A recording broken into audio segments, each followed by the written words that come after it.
Assalamualaikum warahmatullahi wabarakatuh. Perkenalkan, nama saya Ulfah Diulestari, NIM A1D018041. Ya, halo teman-teman, gimana kabarnya semua? Semoga semua dalam keadaan sehat walafiat dan semua dilindungi oleh Allah Subhanahu wa taala. Amin. Ya, di sini saya akan membuat video tentang ini sebagai komponen nilai tugas dari mata kuliah Teknologi Produksi Tanaman Tahunan.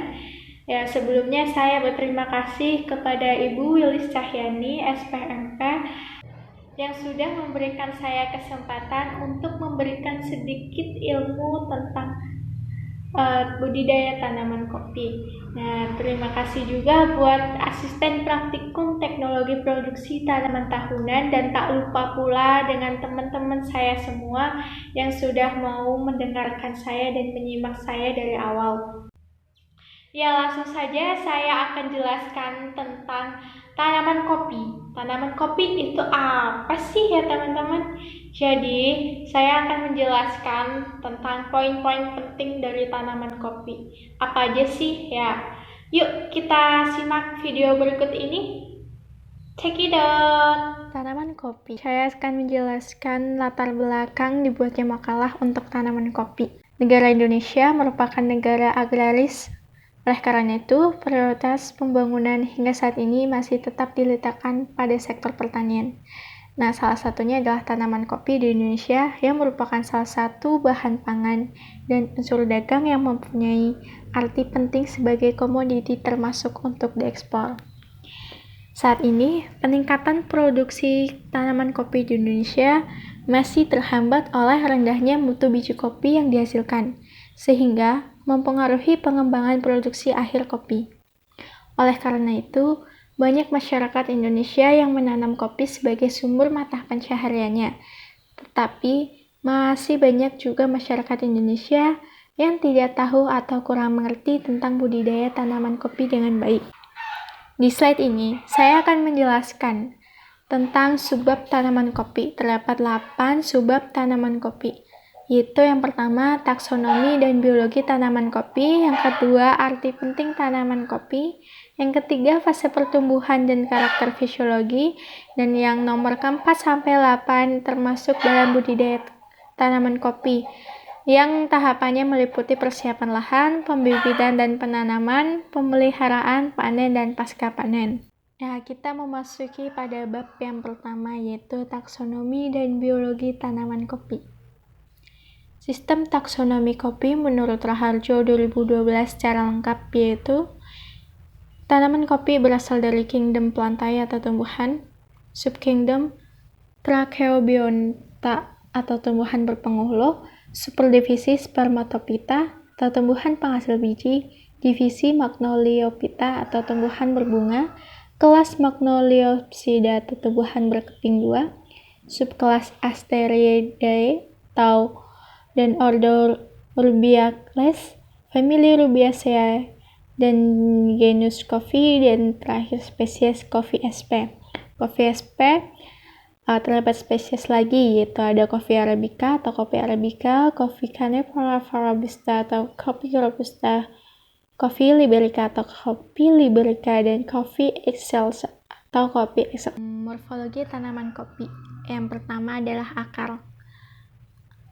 Akar dapat dikatakan tidak dalam karena lebih dari 90% dari berat akar tersebut pada lapisan tanah 0-30 cm. Pohon kopi mempunyai susunan akar, yaitu ada akar tunggang, akar lebar, akar rambut, dan bulu-bulu akar, serta yang terakhir tudung akar. Nah, akar tunggang itu apa sih? Akar tunggang adalah akar yang lurus ke dalam, gunanya untuk tegaknya tanaman dan menjaga kekeringan. Akar lebar adalah akar yang keluar dari akar tunggang dengan arah ke samping. Akar rambut dan bulu-bulu akar merupakan akar yang keluar dari akar berguna untuk menghisap makanan. Dan tudung akar adalah ujung bulu akar yang berguna untuk akar tersebut menembus tanah. Yang kedua adalah batang, dan cabang. Tanaman kopi sendiri tingginya dapat mencapai 10 meter.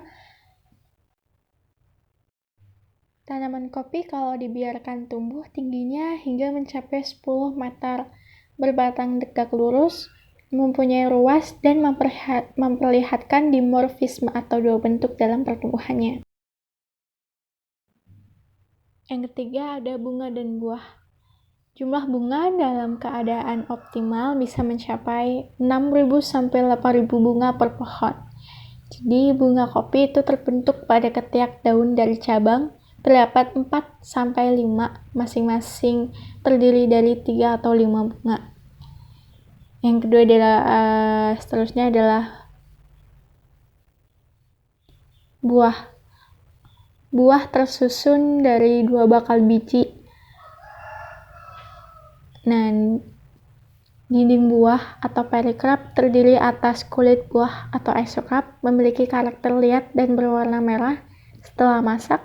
Daging buah mesokarp memiliki karakter berair dan agak manis. Dan terakhir kulit tanduk atau endokarp yang terdiri dari 5 atau 6 sel-sel skleroid, sehingga kulit tanduk ini mempunyai sifat yang keras. Yang terakhir adalah daun. Daun kopi akan menjadi lebar dan tipis apabila intensitas cahaya itu terlalu sedikit. Nah, permukaan daun kopi ini ada yang datar, ada yang berbentuk seperti talang. Itu tuh semua tergantung dari jenis kopi itu sendiri. Nah, sebab yang kedua adalah arti penting tanaman kopi.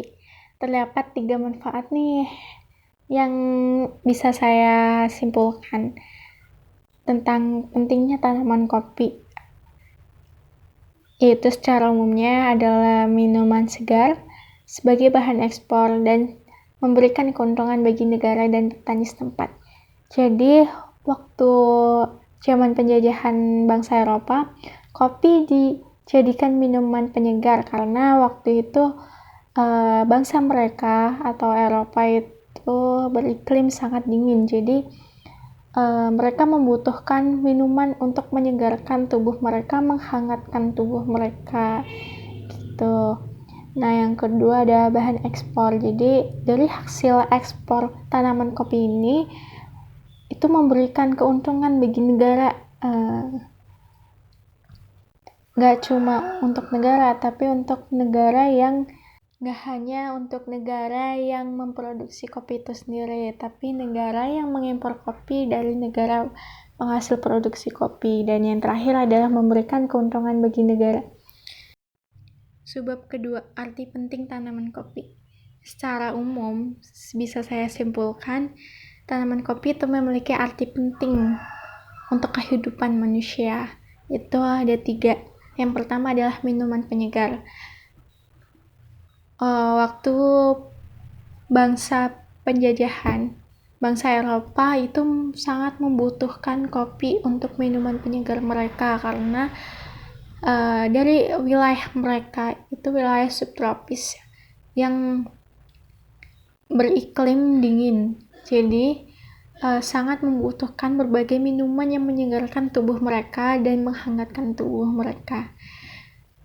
Yang kedua ada bahan ekspor. Kenapa disebut bahan ekspor? Karena dari hasil ekspor tanaman kopi ini itu sangat menguntungkan bagi negara penghasil tanaman kopi dan bagi negara yang mengimpor kopi. Yang ketiga, memberikan keuntungan bagi negara dan petani setempat. Ya, pasti banget, udah pasti jelas bahwa setiap budidaya tanaman kopi itu akan memberikan keuntungan, apalagi untuk petani setempat. Bab ketiga adalah fase pertumbuhan dan fisiologi tanaman kopi. Jadi nih terdapat tahapan tentang pertumbuhan dan pengembangan kopi Arabica yang mengikuti pola sigmoid ganda yang terdiri atas 5 tahapan yang menurut Raharjo. Yang pertama adalah tahap kepala jarum. Jadi pertumbuhan kopi Arabica ini udah terlihat jelas dari mulai dari 6 sampai 8 minggu setelah mekarnya bunga atau atesis. Jadi pertumbuhan memasuki kepala jarum itu saat sel-sel melakukan respirasi secara normal, pembelahan sel menggunakan asimilat. Nah, yang tahapan kedua adalah perkembangan cepat. Itu mulai dari minggu ke-9 sampai ke-11. Jadi setelah fase kepala jarum ini berkembang sangat cepat hingga jadi bakal buah, maka bakal buah itu akan berkembang mencapai ukuran maksimum sekitar sampai minggu ke-16. Dan yang ketiga adalah tahapan pembentukan biji. Jadi setelah endosperm itu tumbuh mengisi bakal biji pada minggu ke-13 sampai ke-20, jaringan bakal biji itu secara bertahap akan tumbuh ke atas mengisi seluruh ruangan bakal biji, kecuali embrio dan kulit tanduk. Yang keempat, minggu tahap akumulasi bahan kering. Itu minggu ke-25 sampai ke-28 berlangsung peningkatan berat krim endosperm atau pengisian biji. Buah kopi dewasa dan masak antara minggu ke-28 sampai ke-34 itu masuk ke tahapan pemasakan buah ya teman-teman.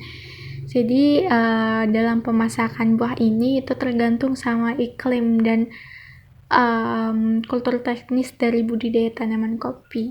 Sehingga setelah fase-fase ini diharapkan tanaman kopi dapat tumbuh dengan baik.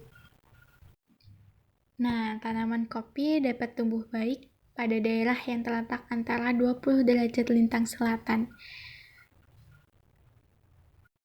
Nah, pengaruh budidaya tanaman kopi menurut fisiologi itu memiliki 2 kriteria tentang elevasi dan temperatur dan curah hujan. Jadi, masing-masing jenis kopi itu dapat tumbuh subur pada ketinggian yang berbeda-beda. Contohnya saja, kopi Arabica tumbuh optimal itu pada ketinggian 800 sampai 1500 meter dengan temperatur suhu 17 sampai 21 derajat Celcius. Sedangkan kopi Robusta dapat ditanam pada ketinggian optimalnya ialah 400 sampai 800 meter dengan temperatur rata-rata per tahun adalah 21 sampai 24 derajat Celcius. Faktor kedua adalah curah hujan. Jadi curah hujan yang optimal buat tanaman kopi ialah 2000 sampai 3000 mm per tahun. Bab keempat ialah persiapan lahan. Terdiri dari 3 tahapan, yaitu yang pertama pembukaan lahan, pembersihan gulma, dan pembuatan lubang tanam. Nah, pembukaan lahan sendiri itu dilakukan dengan cara penebangan dan pembukaran. Tidak boleh dengan pembakaran ya teman-teman, dan penggunaan bersiher. Jadi pembukaan lahan itu dilakukan dengan 2 cara, yaitu penebangan atau pembongkaran terhadap pohon, perdu, dan tunggul beserta pengakarannya. Sedangkan kayu sama sisa-sisa tanaman atau selasah daun itu hasilnya ditumpuk di satu tempat di pinggir kebun. Jadi dalam pembukaan lahan ini tidak boleh dilakukan adanya pembakaran, dan penggunaan herbisida pun harus sesuai dengan ketentuannya. Nah, untuk kedua adalah pembersihan gulma. Pembersihan gulma sendiri itu dapat dilakukan secara manual menggunakan cangkul, arit, dan parang yang cukup untuk nutrisi bagi tanaman untuk tumbuh. Nah, yang kedua ada pupuk anorganik. Jadi pupuk anorganik itu tidak mutlak diperlukan untuk tanah yang kadar bahan organiknya itu lebih dari 3,5%.